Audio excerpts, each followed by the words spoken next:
The Adventures of Sherlock Holmes. A Scandal in Bohemia. Sherlock Holmes, she was always the woman. I've seldom heard him mention her under any other name.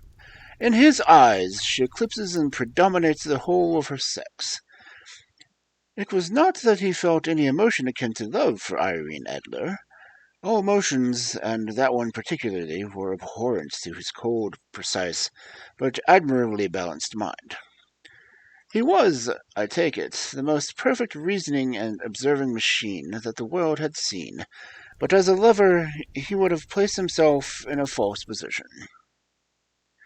He never spoke of the softer passions, save with a gibe, excellent for drawing the veil of men's motives and actions. But for the trained reasoner to admit such intrusions into his own delicate and finely attuned temperaments was to introduce a distracting factor which might throw a doubt upon his mental results. Grit and a sensitive instrument, or a crack in one of his own high-power lenses, would not have been more disturbing than a strong emotion in the nature such as his. And yet there was but one woman to him, and that woman was the late Irene Adler, of dubious and questionable memory. I had seen little of Holmes lately. My marriage had drifted us away from each other. My own complete happiness and the home-centeredness interests, which rise up around a man as first finds himself master of his own establishment, were sufficient to absorb all of my attention, while Holmes, who loathed every form of society with his whole Bohemian soul, remained in our lodgings in Baker Street, buried by his old books, and alternating from week to week between cocaine and ambition, the drowsiness of the drug and the fierce energy of his own keen nature.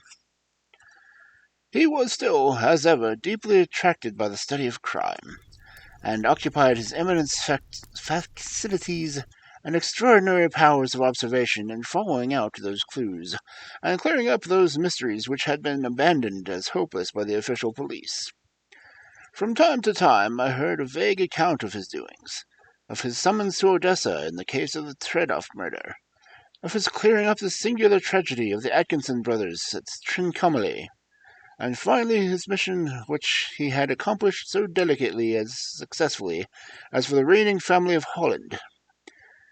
Beyond these signs of his activity, however, which I merely shared with the readers of the daily press, I knew little of my former friend and companion. One night, it was the 20th of March, 1888, I was returning from a journey to a patient, for I had now returned to civil practice, when my way led me through Baker Street. As I passed the well-remembered door which must always be associated in my mind with my wooing and with the dark incidents of the study in scarlet, I was seized with a keen desire to see Holmes again, and to know how he was employing his extraordinary powers. His rooms were brilliantly lit, and even as I looked up I saw his tall, spare figure pass twice in the dark silhouette against the blind. He was pacing the room swiftly, eagerly, with his head sunk upon his chest with his hands clasped behind him. To me, who knew his every mood and habit, his attitude and manner told their own story. He was at work again. He had risen out of his drug-created dreams, and was hot upon the scent of some new problem. I rang the bell, and was shown up to the chamber which had formerly been, in part, my own. His manner was not effusive, it seldom was, but he was glad, I think, to see me. With hardly a spoken word, but with a kindly eye, he waved me to an armchair and threw across his case of cigars, and indicated a spirit case and a Gessagen in the corner. Then he stood before the fire and looked me over with his singular introspective fashion. "Wedlock suits you," he remarked. "I think, Watson, that you have put on 7.5 pounds since I saw you." "7," I answered. "Indeed. I should have thought a little more. Just a trifle more, I fancy, Watson. And in practice again, I observe. You did not tell me that you intended to go into harness. Then how did you know? I see it. I deduce it. How do I know that you have been getting yourself very wet lately, and that you have most clumsy and careless servant girl? My dear Holmes, I said, this is too much. You would certainly have been burned had you lived a few centuries ago. It is true that I have had a country walk on Thursday, and came home in a dreadful mess. But as I have changed my clothes, I can't imagine how you deduce it. As to Mary Jane, she is incorrigible, and my wife has given her notice. But there, again, I fail to see how you work it out. He chuckled to himself and rubbed his long, nervous hands together. It is simplicity itself, he said. My eyes tell me that on the inside of your left shoe, just where the firelight strikes it, the leather is scored by 6 almost parallel cuts. Obviously, they have been caused by someone who has been carelessly scraping around the edges of the sole in order to remove crusted mud from it. Hence, you see, when my double deduction that you had been out in vile weather, and that you had particularly malignant boot-slitting specimen of the Loveland slavery. As to your practice, if a gentleman walks into a room and smells of ideoform, with a black mark of nitrate of silver upon his right forefinger, and a bulge on the right side of his top hat to show where he has secured his stethoscope, I must be dull indeed, if I do not produce him to be an active member of the medical profession. I could not help but laughing at the ease at which he explained his process of deduction. When I hear you give your reasons, I remarked, the thing always appears to me that so ridiculously simple that I could easily do it myself. Though at each successive instance of your reasoning I am baffled until you explain your process. Yet I believe my eyes are as good as yours. Quite so, he answered, lighting a cigarette, and throwing himself down into an armchair. You see, but you do not observe. The distinction is clear. For example, you have frequently seen the steps which lead up the hall of this room. Frequently. How often? Well, some 100 of times. Then how many are there? How many? I don't know. Quite so. You have not observed, and yet you have seen. That is just my point. Now, I know that there are 17 steps because I have both seen and observed. By the way, since you are interested in the little problems, and since you are good enough to chronicle one or two of my trifling experiences, you may be interested in this. He threw over a sheet of thick, pink-tinted notepaper which had been lying upon the table. It came to me last night by post, he said. Read it aloud. The note was undated and without either signature or address. There you will call upon tonight at 7:15, it said. A gentleman who desires to consult you upon a matter of very deepest moment. Your recent services to one of the royal houses of Europe has shown that you are one who may be safely trusted with matters which are of importance which can hardly be exaggerated. The account you have from your quarters received. Be in your chamber then at the hour, and do not make it amiss, for your visitor wears a mask. This is indeed a mystery, I remarked. What do you imagine it means? I have no data yet. It is a capital mistake to theorize one before one has data. Insensibly one begins to twist facts to suit theories, instead of the theories to suit facts. But the note itself, what do you deduce from it? I carefully examined the writing and the paper upon which it was written. The man who wrote it is presumably well-to-do, I remarked, endeavoring to imitate my companion's processes. Such paper could not be bought under half a crown a packet. It is particularly strong and stiff. Peculiar, that was the very word, said Holmes. It is not an English paper at all. Hold it up to the light. I did so, and I saw a large E with a small G A P and a large G and a small T woven into the texture of the paper. What do you make of that? Asked Holmes. The name of the maker, no doubt, or his monogram, rather. Not at all. The G with a small T stands for Gesellschaft, which is a German for company. It is a customary contraction like our Co and P. Of course, stands for papier. Now for the EG, let us glance at our Continental Gazetteer. He took down a heavy brown volume from his shelves. Iglitz, here we are. Egria. It is a German-speaking country in Bohemia, not far from Carlsbad. Remarkable as being the scene of the death of the Wallenstein, and for its numerous glass factories and paper mills. Ha, my boy, what do you make of that? His eyes sparkled, and he went up to the great blue triumphant cloud from his cigarette. This paper was made in Bohemia, he said. Precisely, and the man who wrote this note is a German. Do you note the peculiar construction of the sentence? This account of you we have from all quarters received. A Frenchman or Russian could not have written that. It is the German who is uncourteous to his verbs. It only remains, therefore, to discover what is wanted by this German who writes upon Bohemian paper and prefers a mask to showing his face. And here he comes, if I am not mistaken, to resolve all our doubts. As he spoke, there was a sharp sound of horses' hoofs and the grating wheels on the curb, followed by a short pull at the bell. Holmes whistled. A pair, by the sound, he said. Yes, he continued, glancing out the window. A nice little bosom and a pair of beauties. 150 guineas apiece. There's money in this case, Watson, if there's nothing else. I think I'd better go, Holmes. Not a bit, Doctor. Stay here where you are.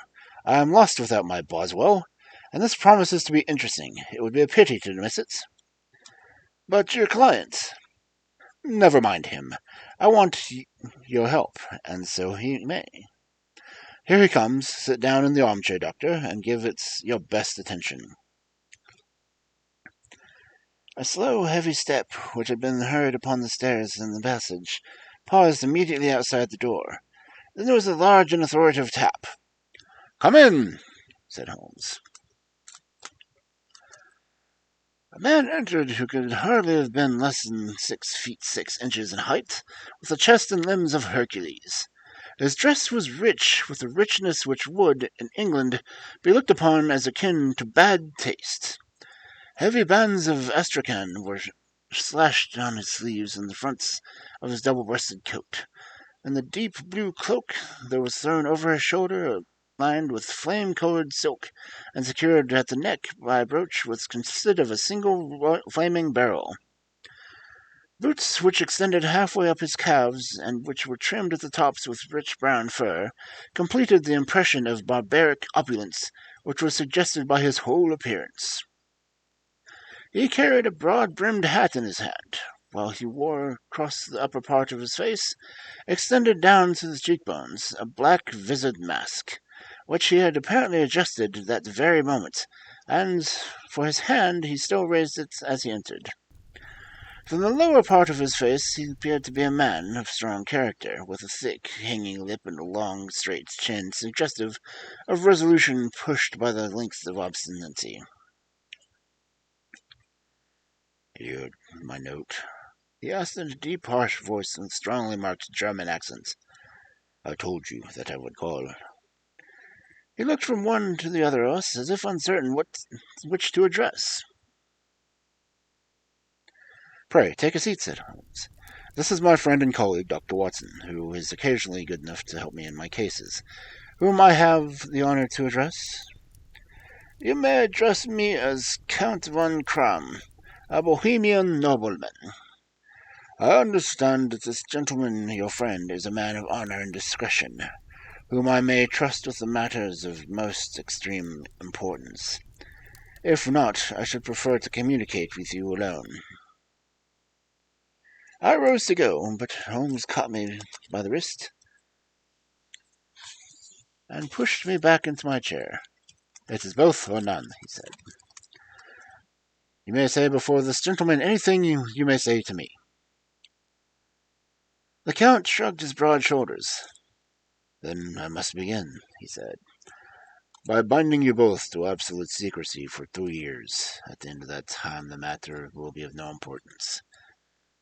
At present, it is much to say that it is of such weight it may have influence upon European history.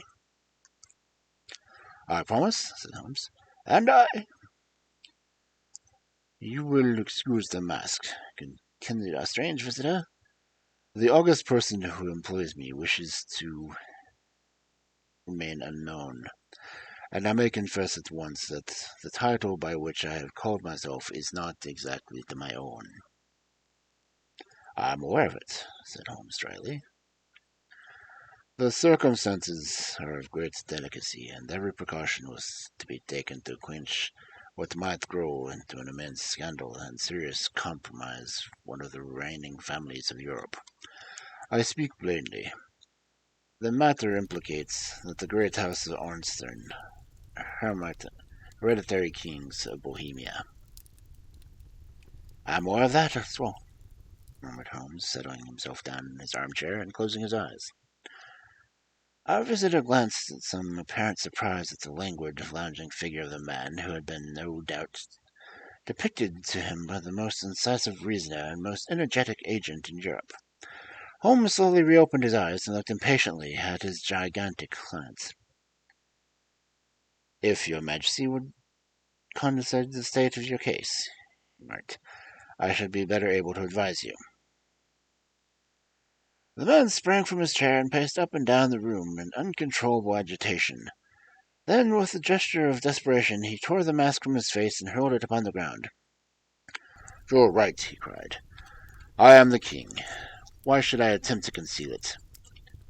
Why, indeed, murmured Holmes. Your Majesty had not spoken before I was aware that I was addressing William Gosrich Sigmund of Ornstead, Grand Duke of Castle Faustine, and hereditary king of Bohemia.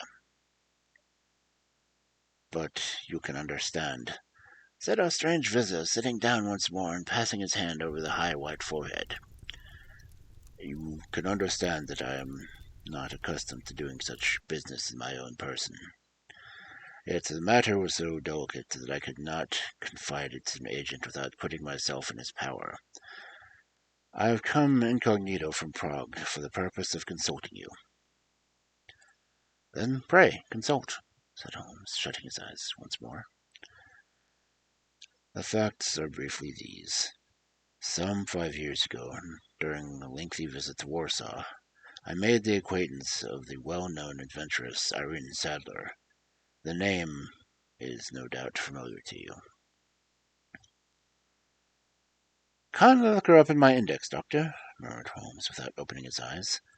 For many years he had adopted a system of docketing all paragraphs concerning men and things, and that it was difficult to name a subject or a person on which he could not have once furnished information.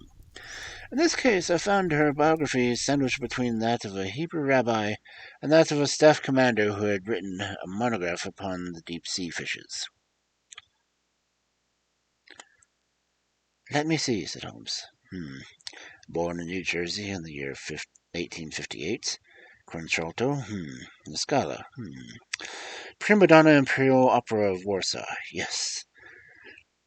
Retired from operatic stage. Ha! Living in London. Quite so. Your Majesty, as I understand, became entangled with this young person, wrote her some compromising letters, and is now desirous to get these letters back.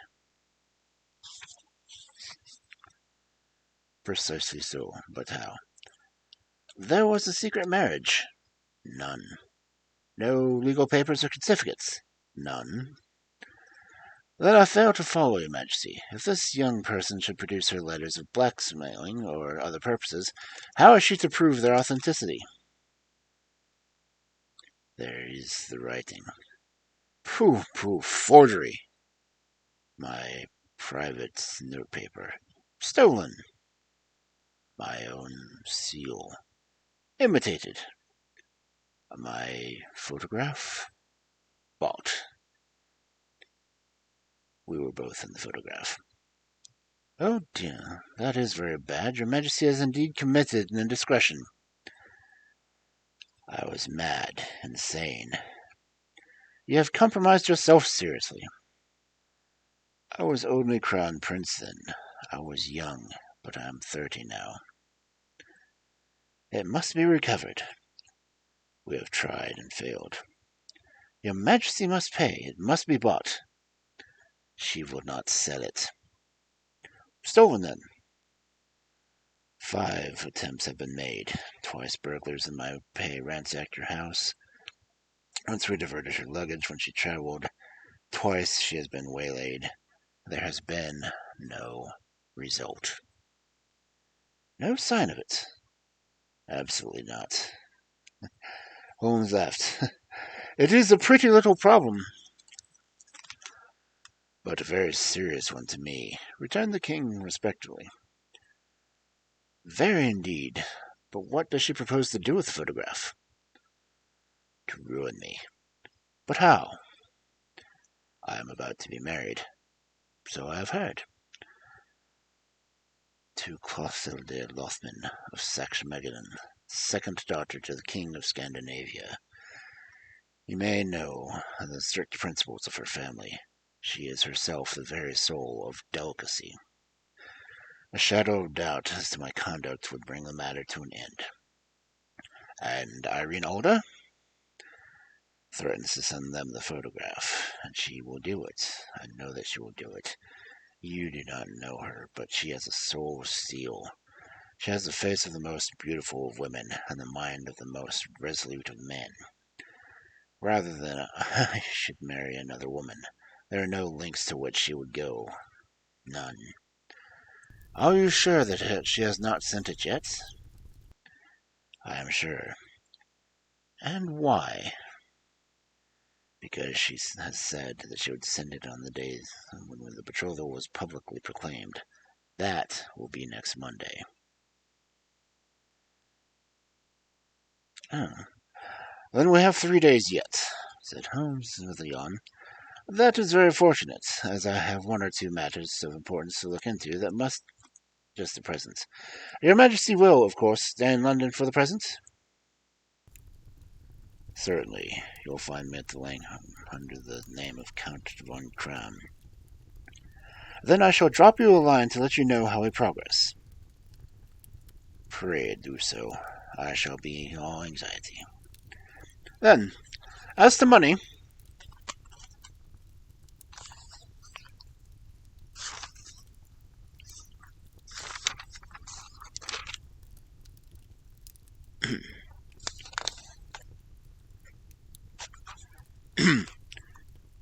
you have carte blanche? Absolutely. I tell you that I would give you one of the provinces of my kingdom to have that photograph. And for present expenses, the king took a heavy chamois leather bag under his cloak and laid it on the table. There are 300 pounds in gold and silver, 100 notes, he said. Holmes scribbled the receipt upon a sheet of notebook and handed it to him. And the mademoiselle's address, he asked.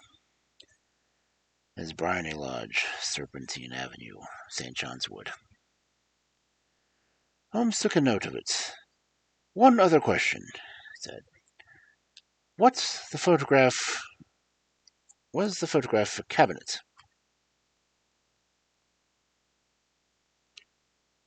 It was. Then, good night, Your Majesty, and I trust you shall soon have some good news for you. And good night, Watson, he added, as the wheels of the Royal Brougham rolled down the street. If you will be good enough to call tomorrow afternoon around 3 o'clock, I would like to chat this little matter over with you. Chapter 2.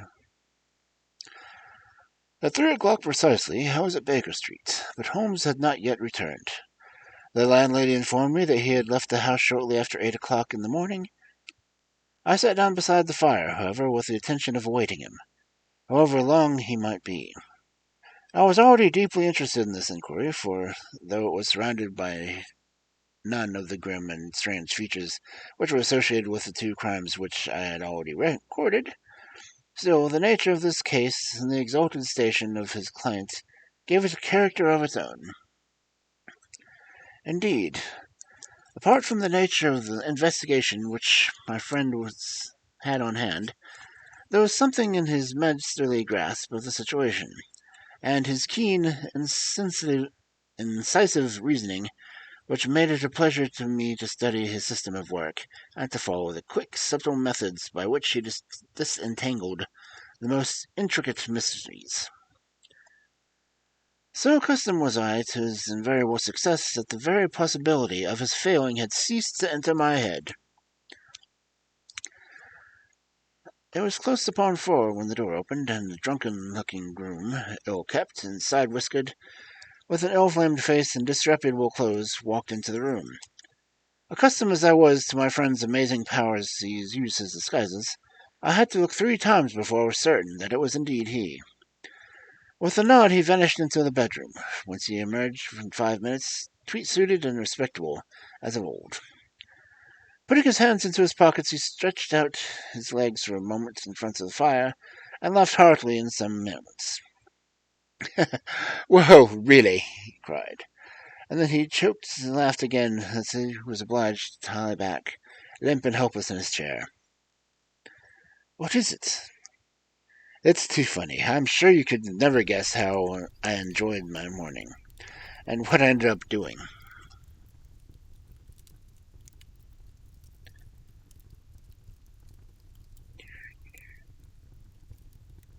Lost my place.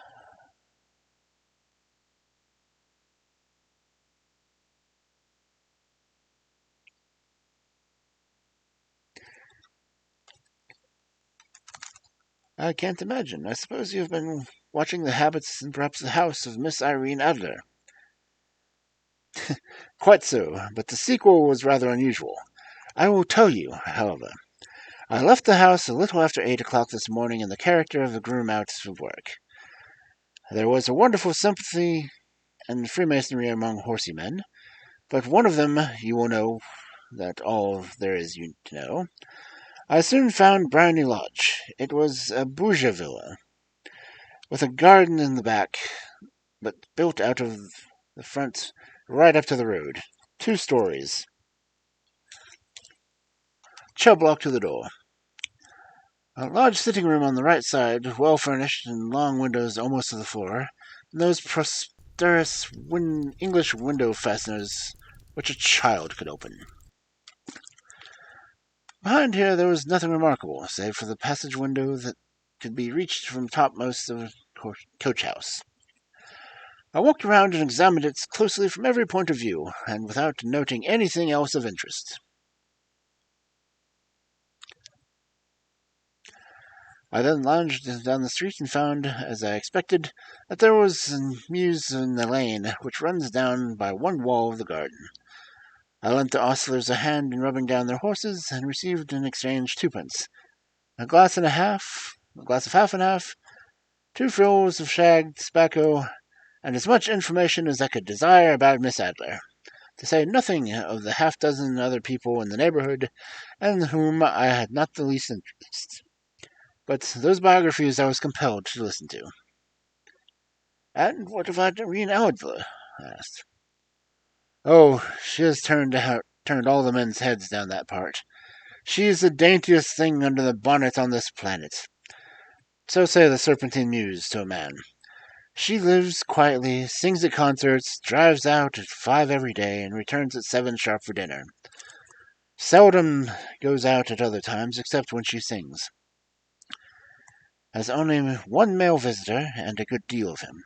He is dark and handsome and dashing, never calls less than once a day, and often twice. He is Mr. Godfrey Norton, of the Inner Temple. See, the advantages of a cabman as a confidant. They had driven him home a dozen times from Serpentine Mews, and knew all about him. When I had listened to all they had to say, I began to walk up and down near Bryony Lodge once more, to think over my plans with the campaign. This Godfrey Norton is individually an important factor in the matter. He was a lawyer, and sounded ominous. What was the relation between them, and what was the object of his repeated visits? Was she his client, his friend, his mistress? It was the former. She had probably transferred the photograph to his keeping. If the latter, it was less likely. On the issue of this question depended on whether or not I should continue my work in the Bryony Lodge, or turn my attention to the gentlemen's chambers in the temple. It was a delicate point, and it widened the field of my inquiry. I fear that I bore you with the details, but I have to let you see my little difficulties, if you are to understand the situation. I'm following you closely, I answered. I was still balancing the matter in my mind when a hansom cab drove up Bryony Lodge, and a gentleman sprang out. He was remarkably handsome, dark, aquiline, and mustached, evidently the man whom I had heard. He appeared to be in a great hurry, shouted to the cabman to wait, and brushed past the maid, who opened the door with the air of the man who was thoroughly at home.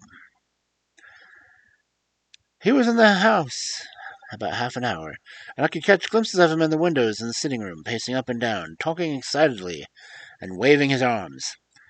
Of her I could see nothing. Presently he emerged, looking even more flurried than before. He stepped up to the cab, pulled a gold watch from his pocket, and looked at it earnestly. "Drive like the devil!" he shouted. "First to Grossing Hangsley's in Regent Street, and then to the church of St. Monica and Edward Rage. Half a guinea if you do it within 20 minutes. Away they went, and I was just wondering whether I should go on to follow them, when the lane came a neat little landau, and the coachman with his coat only half buttoned, and his tie under his ear, while all the tags of his harness were sticking out of the buckles. It hadn't pulled up before once she shot out of the hall and into it. I only caught a glimpse of her for a moment, but she was a lovely woman, with a face that a man might die for. "The church at St. Monica's, John," she cried, "and half a sovereign if you reach it in 20 minutes. This was quite too good to lose, Watson. I was just balancing whether I should run after it or whether I should perch behind her in Landale, when a cab came through the street. The driver looked twice at such a shabby fare, and I jumped in before he could object. 'The church at St. Monica,' I said, 'and half a sovereign if you reach it in 20 minutes. It was 25 minutes 12, and of course it was clear enough that it was in the wind. My cabby drove fast. I don't think I ever drove faster, and the others were still there before us. The cab and the landau with their streaming horses were in front of the church when I arrived. I paid a man and hurried into the church. There was not a soul there save for the two whom I had followed with displaced clergymen, who seemed to be expostulating to them. They were all three standing in a knot in front of the altar. I lounged up the aisle to the other side of either, who had just dropped into the church. Suddenly, to my surprise, the three at the altar faced round to me, and Godfrey Norton came running as hard as he could towards me. "My God," he said, "you'll do. Come help." "What then?" I cried. "Come, man. Only 3 minutes, and it won't be legal."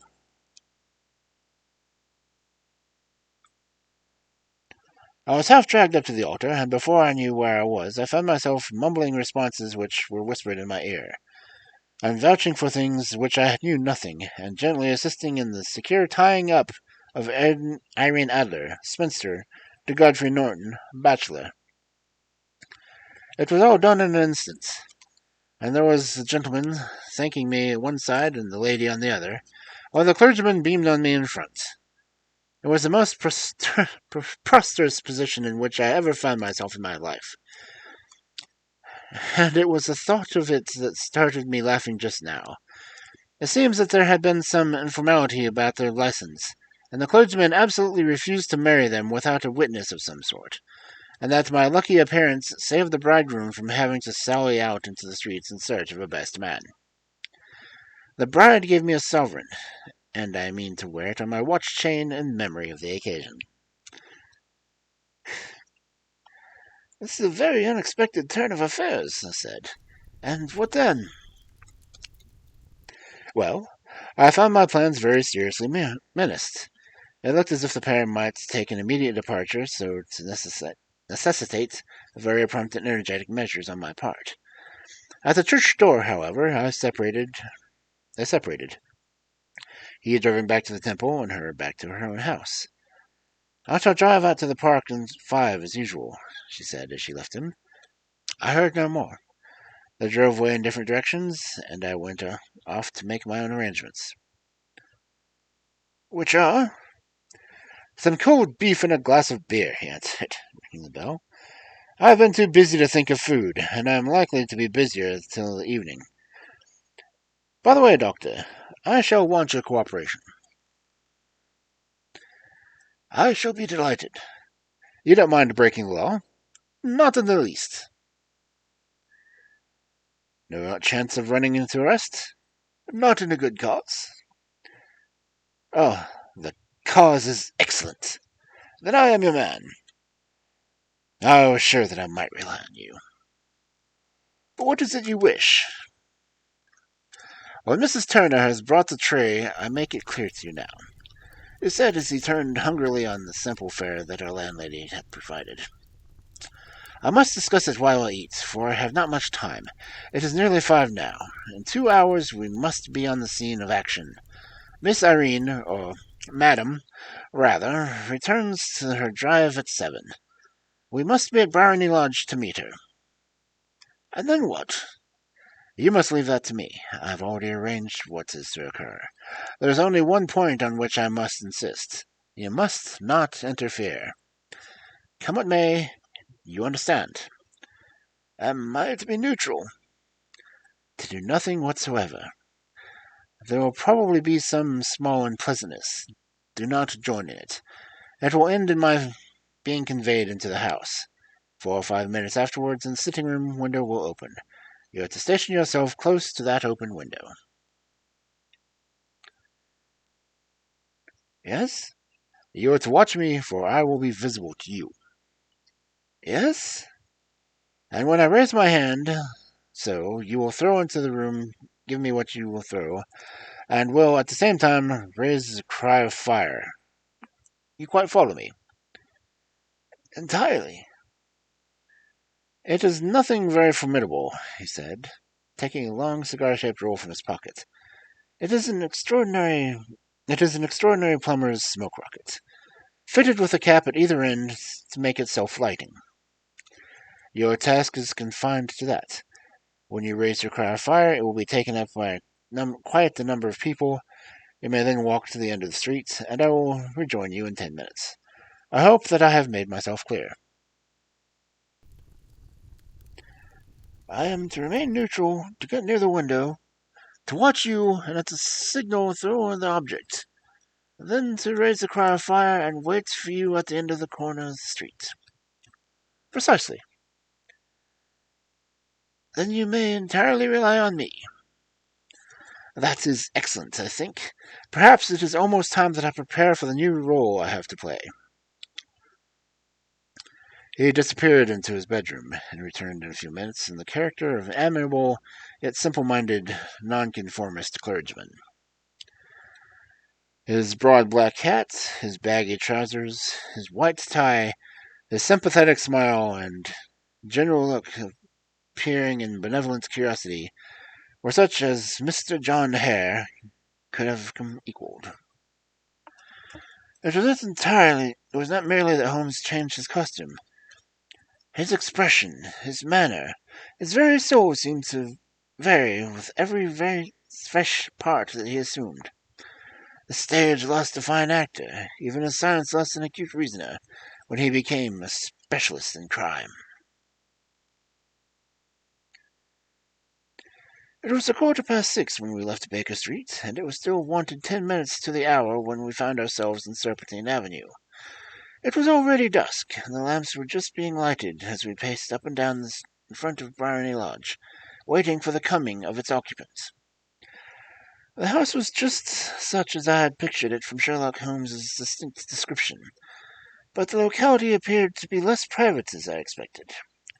On the contrary, for a small street in a quiet neighborhood, it was remarkably animated. There was a group of shabbily dressed men smoking and laughing in a corner, a scissors grinder and his wheel, two guards, men who were flirting with a nurse girl, and several well-dressed young men who were lounging up and down with cigars in their mouths.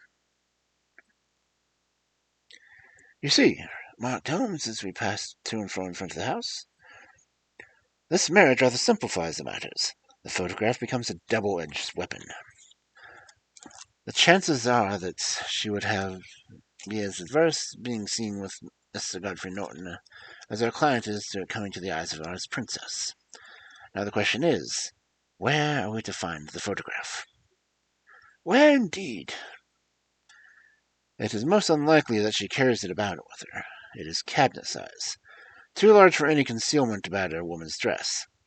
She knows that the king is capable of having her waylaid and searched. 2 attempts of the sort have already been made.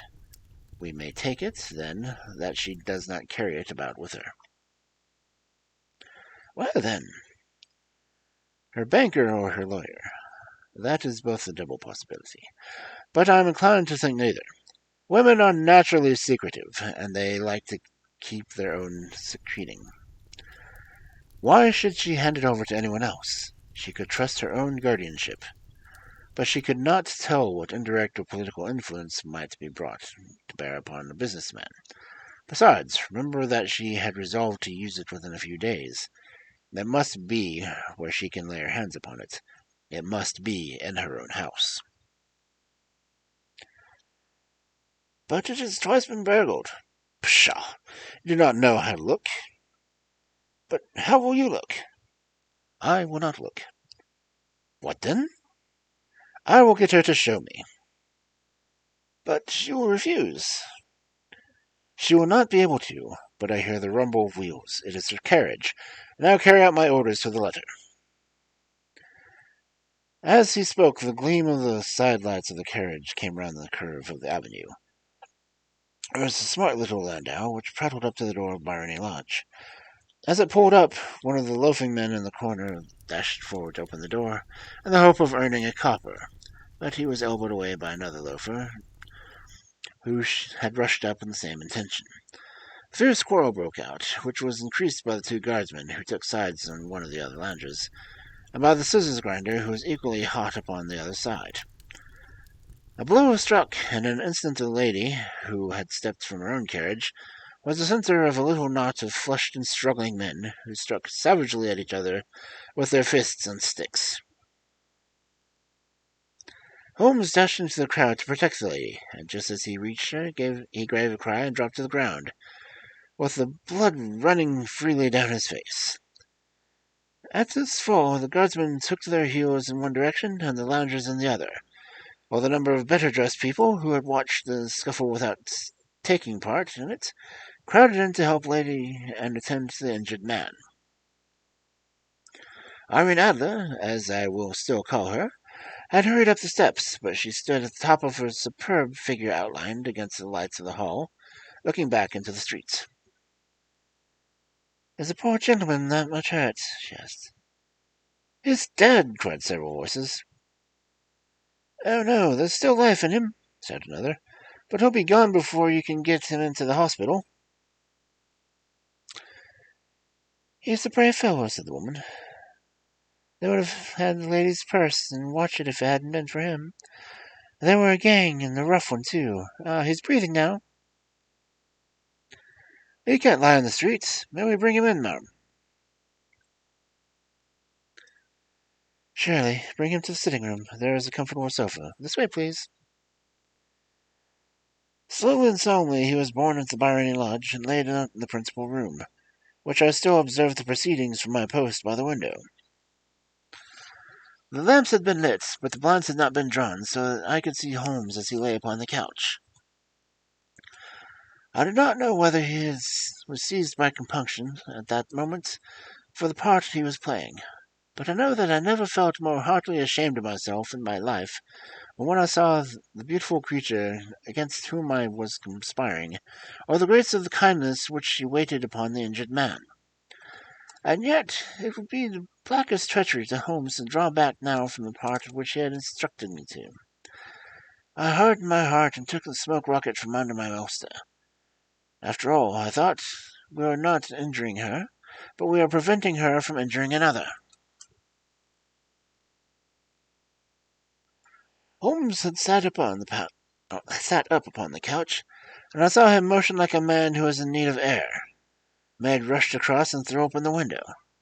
The same instant I saw him raise his hand, and at that signal I tossed the rocket into the room with a cry of fire. The word was no sooner out of my mouth than the whole crowd of spectators, well-dressed and ill gentlemen, ostlers and servant-maids, joined in the general shriek of fire. Thick clouds of smoke curled through the room and out the window. I caught a glimpse of rushing figures, and a moment later I heard the voice of Holmes from within, assuring them that it was a false alarm. Slipping through the shouting crowd, I made my way to the corner of the street, and in 10 minutes was rejoiced to find my friend's arm in mine, and to get away from the scene of the uproar. He walked swiftly and in silence for some moments before we finally turned down one of the quiet streets that led toward Edwards Road. "You did it quite nicely, Doctor," he remarked. "Nothing could have been better. It is all right." "You have the photograph?" "I know where it is." "And how did you find out?" "She showed me, as I told you she would." "I am still in the dark." "I do not wish to make a mystery," said he, laughing. "The matter was perfectly simple. You, of course, saw what everyone in the street was an accomplice. You were all engaged for the evening." "I guessed as much." "Then, when the row broke out, I had moist little paint in the palm of my hand. I rushed forward, fell down, and clasped my hand in my face. I became a piteous spectacle. It is an old trick." "That I could also fathom." "Then they carried me in. She was bound to have me in. What else could she do? And into her sitting room, which was the very room which I suspected. I lay between that and her bedroom, and as they determined to see which, they laid me on the couch. I motioned for air. They were compelled to open the window, and you had your chance." "How did that help you?" "It was all important. When a woman thinks that her house is on fire, her instinct is at once to rush to the one thing she values most. It is a perfect overpowering impulse, and I have more than once taken advantage of it. In the case of the Darlington substitution scandal, it was of use to me, and also in the Arnsworth Castle business. A married woman grabs at her baby, an unmarried one grabs for her jewel box. And now it was clear to me that Our Lady of today there was nothing in the house more precious to her than that which we are in quest of. She would rush to secure it. The alarm of fire was admirably done. The smoke and shouting were enough to shake the nerves of steel. She responded beautifully. The photograph is in the recess behind the sliding panel, just above the right bell pull. She was there in an instant, and I caught a glimpse of it as she half drew it out. When I cried that it was a false alarm, she replaced it, glanced at the pockets, rushed into the room, and I have not seen her since. I rose, and, making my excuses, escaped the house.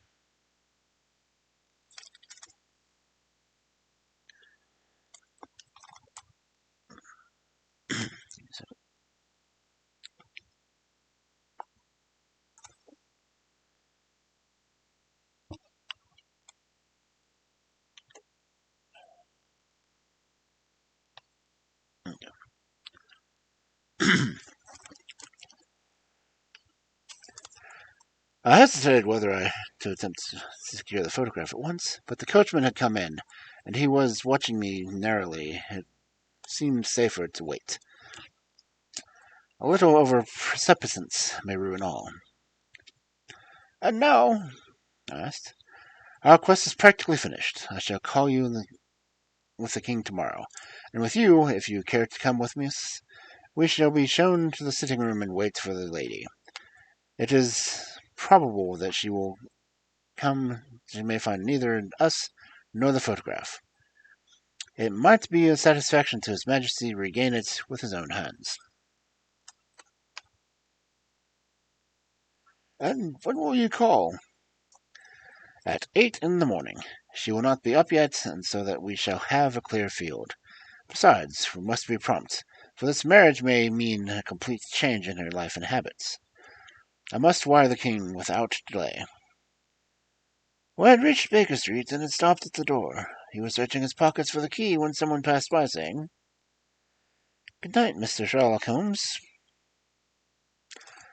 There were several people on the pavement at this time, and the greeting appeared to come to him as some youth in an ulster who had rushed by.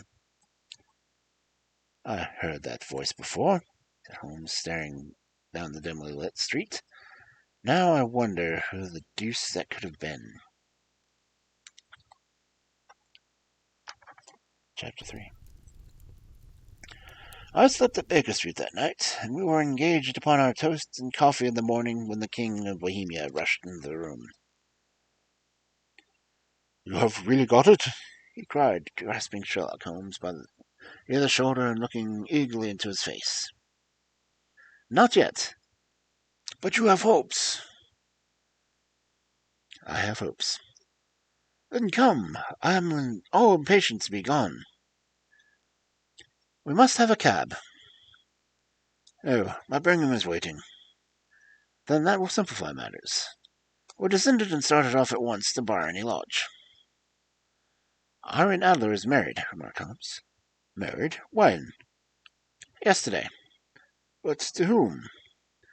"To an English lawyer named Norton." "But you could not love him." "I am in hopes that she does." "Why in hopes?" "Because it may spare your Majesty all the future annoyance.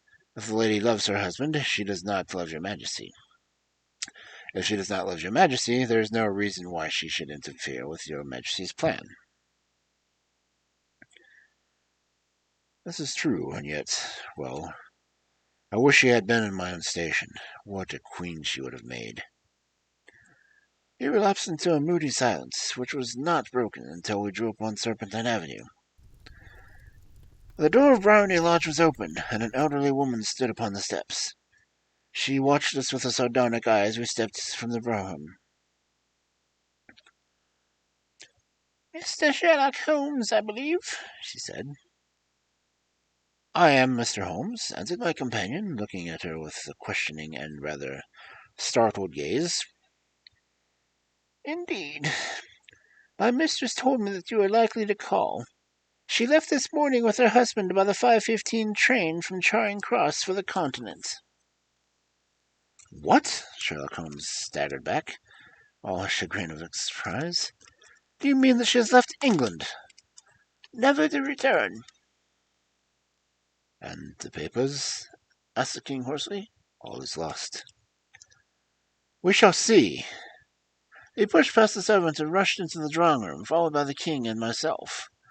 The furniture was scattered about in every direction, with dismantled shelves and open drawers, as if the lady were hurriedly ransacked them before the night. Holmes pushed the bell pull and tore back the sliding shutter, and plunging a hand in, pulled out a photograph and a letter. The photograph was of Irene Adler herself in an evening dress. The letter was superscribed, "To Sherlock Holmes, Esquire. To be left till called for." My friend tore it open, and we all three read it together. It was dated at midnight of the preceding night, and ran in this way: "My dear Mr. Sherlock Holmes, you really did it very well. You took me in completely. Until after the fire alarm, I had not a suspicion. But then, when I found out how I betrayed myself, I began to think. I had been warned against you several months ago. I had been told that if the king employed an agent, it would certainly be you. And your address had been given to me. Yet, with all this, you made one reveal what you wanted to know. Even after I had become suspicious, I found it hard to think evil of you, such a dear, kind old clergyman. But I have been trained as an actress myself. Male costume is nothing new to me. I often take advantage of the freedom which it gives. I sent John, the coachman, to watch you, ran upstairs, got into my wearing clothes, and, as I call them, and came out just as you departed. Well, I followed you to your door, and made sure that it was really the object of interest to be celebrated Sherlock Holmes. Then I, very impudently, wished you a good night, and started for the temple to see my husband. We both thought on the resource of the flight. We both thought of the best resource of the flight when pursued by so formidable an antagonist, so you will find the nest empty when you call tomorrow. As to the photograph, your client may rest in peace. I love and am loved by a better man than he. The king may do what he will without hindrance from one whom he cruelly wronged. I keep it only to safeguard myself and to preserve a weapon which will always secure me from any steps which he might take in the future. I leave a photograph which he might care to possess, and I remain, dear Mr. Sherlock Holmes, very truly yours, Irene Norton, Adler. What a woman! Oh, what a woman! Cried the King of Bohemia when he had all three read the epistle. Did I not tell you how quick and resolute she was? Would she not have made an admirable queen? Is it not a pity that she was not on my level? From what I have seen of the lady, she seems indeed to be on a very different level than Your Majesty, said Holmes coldly. I am sorry I have not been able to bring Your Majesty's business to a more successful conclusion. On the contrary, my dear sir, cried the king, nothing could be more successful. I know that her word is inviolable, and the photograph is now safe as if it were in the fire. I am glad to hear that Your Majesty say so.